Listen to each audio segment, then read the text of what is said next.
vu que tu parles beaucoup de réussite, ce serait toi les conseils que tu donnerais à une personne qui a envie de réussir sa vie professionnellement, premièrement, et par la suite, personnellement? Déjà, il faut définir qu'est-ce que la réussite. Et pour moi, à la fin, c'est réussir, c'est vivre sa vie selon ses propres termes.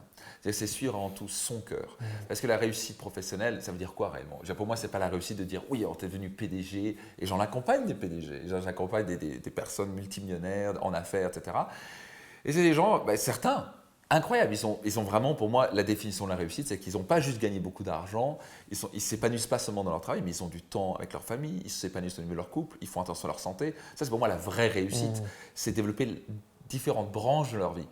J'ai aussi accompagné des gens au début où c'était une catastrophe. Donc, ils gagnent super bien leur vie, au top, président d'une banque, mais total manque de confiance en lui, dans son couple c'était pas top, constamment stressé, pas bien dans sa peau. Est-ce que c'est vraiment la réussite? Donc si on doit vraiment définir la réussite comme vivre sa vie selon ses propres termes, et en général en tant qu'humain on veut tous avoir une bonne santé, une belle relation de couple, on veut tous gagner suffisamment d'argent et s'épanouir dans son travail. Donc au niveau professionnel je dirais c'est avant tout clarifier qu'est-ce qu'on veut réellement. Et ça commence par, la plupart du temps on ne sait pas clairement ce qu'on veut.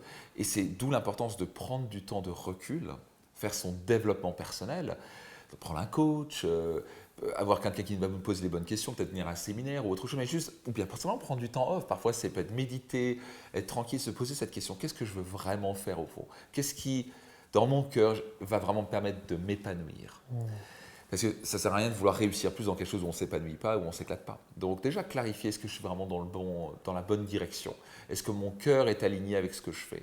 Parce que je vais dire, déjà, on dort 7-8 heures. Donc, si on travaille 8 à 10 heures par jour dans un métier qu'on n'aime pas, c'est problématique. C'est 2 tiers de sa vie.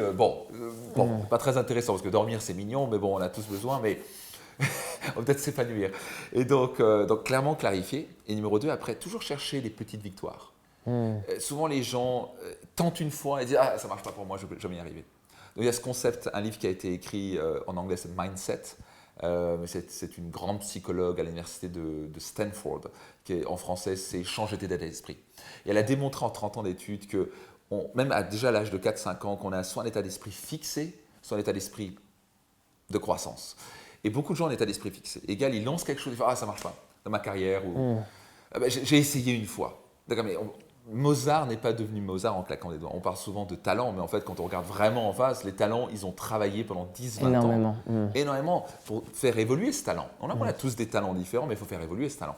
Donc à la fin, c'est pas s'imaginer qu'on va claquer des doigts et réussir du premier coup. Moi, j'ai pas réussi du premier coup. Personne n'a réussi du premier coup. En fait, on a des échecs constamment. On va se planter. Et à la fin, c'est juste de dire qu'est-ce que je peux apprendre de mes échecs. Et qu'est-ce que je peux apprendre? Donc là, ça ne décolle pas. La personne ne veut pas me donner une promotion, mon patron. Donc peut-être aller poser la question au patron. Comment je peux avoir une promotion? Et peut-être avoir une discussion. Si tu atteins cet objectif, on peut y arriver. Donc quelles sont les qualités, quelles sont les compétences que tu dois développer? Et je dis bien développer, croître pour y arriver. Le problème, c'est que beaucoup de gens se disent moi, je veux gagner 3 fois plus d'argent, mais je ne suis pas prêt à changer. Moi, je veux évoluer. Moi, je vais passer de là à directeur, mais je ne suis pas prêt à changer. Ça ne va pas marcher comme ça. Et souvent, les gens disent oui, mais il ne veut pas me donner une augmentation parce qu'il ne m'aime pas. Non, parce que en général, si tu fais un bon boulot, à part s'il y a des patrons en effet cons, ça arrive partout, et dans ce cas, il faut changer de boîte ou créer sa propre boîte. Mais à la fin, c'est vraiment on se dit, mais attends, si je veux évoluer, je dois évoluer. Si je veux que les choses changent, je dois changer. Et c'est être capable de se remettre en question, de dire, tu sais quoi, tout le monde peut progresser, tout le monde peut faire des petites étapes. Et ça ne va jamais en arriver en claquant des doigts. C'est comme un arbre. Je veux dire, un arbre ne pousse pas en un clin d'œil. Un arbre, on regarde parfois, j'étais en safari avec mon épouse dernièrement et mon mastermind, on était au Botswana et on voyait ces baobabs magnifiques. On se dit, mais ils ont quel âge ces baobabs? Ah, 400 ans. 400 ans. Donc, ce n'est pas arrivé comme ça. C'est pour ça qu'ils sont tellement solides et beaux et inspirants quand on les voit. Donc, la réussite se forge. Ce n'est pas en claquant des doigts, c'est pas parce qu'on a un talent particulier. Ça n'a rien à voir avec le talent, ça a à voir avec apprendre de ces petites erreurs, progresser jour après jour. Et petite victoire après petite victoire mène inévitablement à la grande victoire. C'est intéressant. Ça me fait penser à l'histoire du bambou chinois. Je ne sais pas si tu connais. Bien sûr. Voilà, pendant 5 ans, il ne se passe rien, mais il se passe des choses sous terre. C'est juste qu'on ne le perçoit pas. Et un jour, boum. Je crois que c'est 3 ans, c'est ça, et puis d'un coup, ça pousse en 3 semaines. Moi, j'étais en Chine et j'ai vu ça de mes propres yeux. Enfin, pas pousser, mais c'est bambous de 10 mètres, 15 mètres de haut. Et je crois que ça a mis 3 ans avant même qu'ils sortent du sol. Petite tige, ouais. Et quand ils sortent très vite. Ouais. Et c'est souvent, exactement, c'est un peu l'effet exponentiel. Ouais. Les gens, souvent, ils voient quelqu'un réussir, ils font il a réussi ça en 3 ans. Non, il a réussi en 30 ans et 3 ans. Mais toi, tu vois que ça. Picasso, un jour, c'était génial. Il était à Cannes, parce qu'il habitait à Cannes à un moment.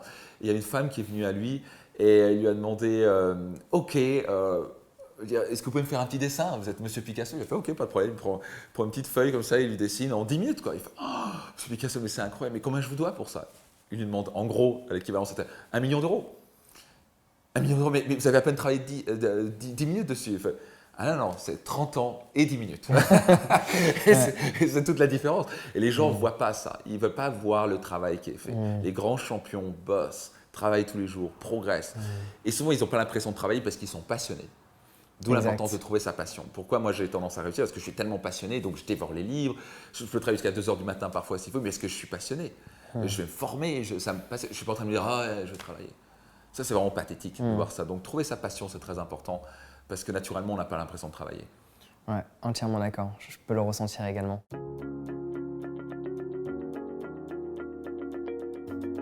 Alors j'espère sincèrement que tu as apprécié ce court extrait de l'interview que je t'ai partagé avec Max. Si tu as envie de réussir ta vie, il faut que tu aies confiance en toi. C'est une évidence, ouais. Par ce fait, je t'offre un PDF, un guide sur la confiance en soi où tu vas apprendre tout ce qui est nécessaire pour booster ta confiance et réussir tout ce que tu désires. Donc si tu veux en savoir plus, c'est très simple.